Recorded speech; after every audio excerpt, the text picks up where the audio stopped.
لفظي ترجمه شروع کوو ان شاء الله. رمضان المبارک را روان دی نو کم از کم نیمه غنټه به مونږ لفظي ترجمه کوو.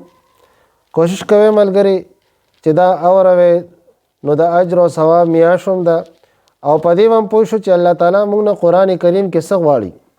د قرآن کریم د آیاتونو مقصد څه دی؟ قرآن مجید کې الله تعالی موږ ته څه فرمایي؟ د جنت بحثونه الله تعالی موږ ته کوي، موږ هغې طرف ته راغب کوي، ترغیب را کوي او د جهنم نه موږ منع کوي، د هغې نه یری. الله تعالی موږ ته د مونځ او د روژې، د حج، زکات او نور اخلاقیات، معاشرت او عادات، اخلاق دا ټول قرآن مجید کې ښودلي دي.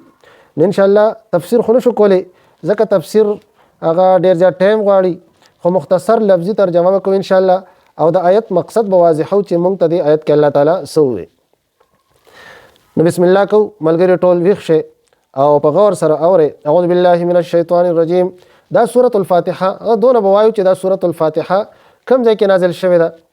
یاد ساتئ د سورتونو د قرآن مجید د نازلېدلو دوه مرکزي دي، یو مرکز مکه مکرمه ده، بل مدینه منوره ده. نو په دې کې خو علماو مستقل تفصیلات کړي دي، مفسرینو او د قرآن کریم عالمانو مفسرینو چې مکی سورتونه چاته وي او مدني سورتونه چاته وي. مکی سورتونه هغه سورتونه ته وایي چې په مکه مکرمه کې نازل شوي او مدني سورتونه هغه سورتونه ته وایي چې په مدینه منوره کې نازل شوي. دا ستاسو د فهم د پاره ما دا خبر وکړه، ورنه په دې کې ډېر لوی بحثونه دي، تفصیلات دي، اقوال دي د علماو، نو دونه پورې تاسو ځان سره یاد ساتئ. سورة الفاتحه د دې ډېر زیات نومونه دي د سورة الفاتحه، خو بهرحال دلته ورته سورة فاتحه ځکه ویلی شوه چې د قرآن کریم افتتاح د دې سورت نه وشوه. اعوذ بالله من الشیطان الرجیم. اعوذ پناه نیسم، زه پناه نیسم، زه پناه نیسم بالله په الله سره، من الشیطان الرجیم د شیطان رټلی شوي نه. رجیم رټلی شوي ته وایي او شیطان خو شیطان پیژنئ تاسو. بسم الله، بسم الله شروع کوم زه په نوم د الله تعالی الرحمن چې ډېر مهربانه دی، الرحیم او ډېر رحم کوونکی دی. یا د رحمان معنی ده بې حده مهربان دی، الرحیم او ډېر رحم کوونکی دی.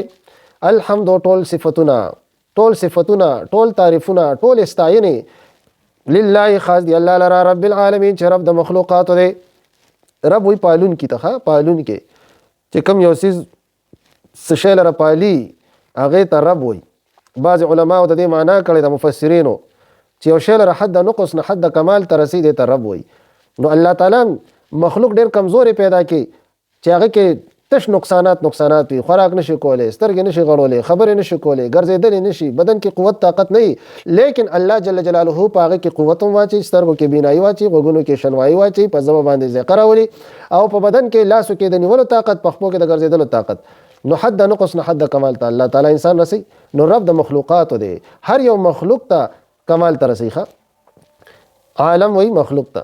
الرحمن بے حد مهربان دی، الرحیم او ډېر رحم کوونکی دی. مالک یوم الدین، مالک د ورځې د قیامت دی. مالک واقدار ته وی، واقدار لکه بادشاه. نو بادشاه د ورځې د قیامت دی او دین دلته کې یوم الدین نه مراد، دین نه مراد ورځ د قیامت ته، ځکه د یوم نسبت ورته شوی دی، ورځ د قیامت. مالک مالک د یوم الدین د ورځې د قیامت. ایاک خاص تا لره نعبدو مونږ عبادت کوو، ایاک او خاص تا نه نستعین مونږ مدد غواړو. نستعین منه مونږ مدد غواړو. اهدنا روان که مونږه الصراط المستقیم پلاره نیغه، ای الله مونږ پلاره نیغه روان که. صراط الذین لار د هغې خلکو د هغې کسانو انعمت علیهم چې انعام کړی تا په هغوی باندې، انعام دې کړی دی. غیر المغضوب نه لار د هغې کسانو المغضوب چې غضب کړی شوی دی علیهم په هغوی باندې، غیر المغضوب نه لار د کسانو چې غضب کړی شوی دی علیهم په هغوی باندې، ولا الضالین او نه لار د ګمراهانو. خدای پاکه د غضب کوونکو په لاره مونږ مه بوځه او د ګمراهانو په لاره مونږ مه بوځه. نو سورة الفاتحې ترجمه زده کول انتهایی ضروري ده. وجه دا ده چې سورة الفاتحه مونږ د ورځې 15 پیرې په یو مونځ کې وایو او بیا په مونځ کې هر یو مونځ کې څومره رکعتونه دي؟ ساري 4 رکعاته، ماسپښین 10 رکعاته، مازدیګر 4 رکعاته، 18 رکعات شو او بیا د ماښامې 15 رکعاته، 23 رکعات شو، ماسخوتن 9 رکعاته. نو څو شو؟